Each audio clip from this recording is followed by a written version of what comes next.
নবীজি বলছেন তোমাদের মধ্যে কোনো ব্যক্তি যদি ইন্তেকাল করে মারা যায় তাহলে তাকে বাড়িতে বন্ধ করে রেখো না।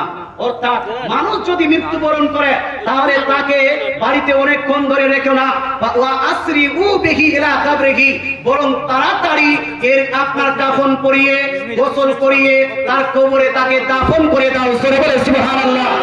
অর্থাৎ রাসূলুল্লাহ এখানে নির্দেশ দিচ্ছেন মৃত ব্যক্তিকে বেশি দিন বা বেশিক্ষণ বাড়িতে রাখা যাবে না। এই না যে 2 দিন 3 দিন মুম্বাইতে আছে, সৌদি আরবে বেটা আছে, এই জন্য 2 দিন 3 দিন 4 দিন মৃত ব্যক্তি থেকে যা বরফ দিয়ে রেখে দিব, এইরকম করা যাবে না।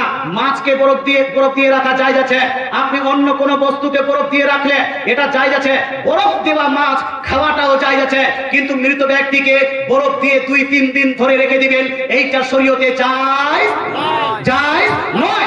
আল্লাহ তাআলা রাসূল সাল্লাল্লাহু তাআলা আলাইহি ওয়াসাল্লাম ইরশাদ করেন, ওহে আমার উম্মতীরা, তোমাদের মধ্যে কোন ব্যক্তি যখন মারা যাবে ফালা তাহবিসুহু, তাকে ধরে বন্দী করে তাকে তুমি নিজের বাড়িতে রেখে দিও না, ওয়া আসরিউ বিহি ইলা কাবরিহি, বরং তাকে তাড়াতাড়ি করে তার কবরে দাফন করিয়ে দাও।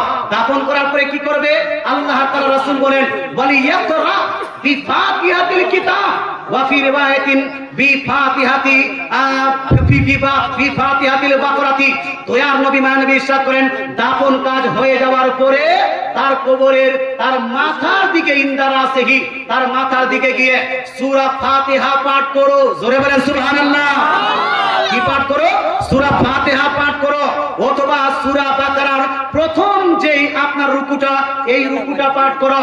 ওয়া ইনদা রিজলাইহি, আর তার কদমের দিকে গিয়ে পাঠ করো বিখাতিমাতিল বাকারাতি, সূরা বাকারার শেষ অংশ। জোরে বলেন সুবহানাল্লাহ। মাথার দিকে সূরা ফাতিহা আর সূরা বাকারার প্রথম অংশ, আর পায়ের দিকে গিয়ে সূরা বাকারার শেষ অংশটা তেলাওয়াত করো। তেলাওয়াত করার পরে তাকে আপনার তার জন্য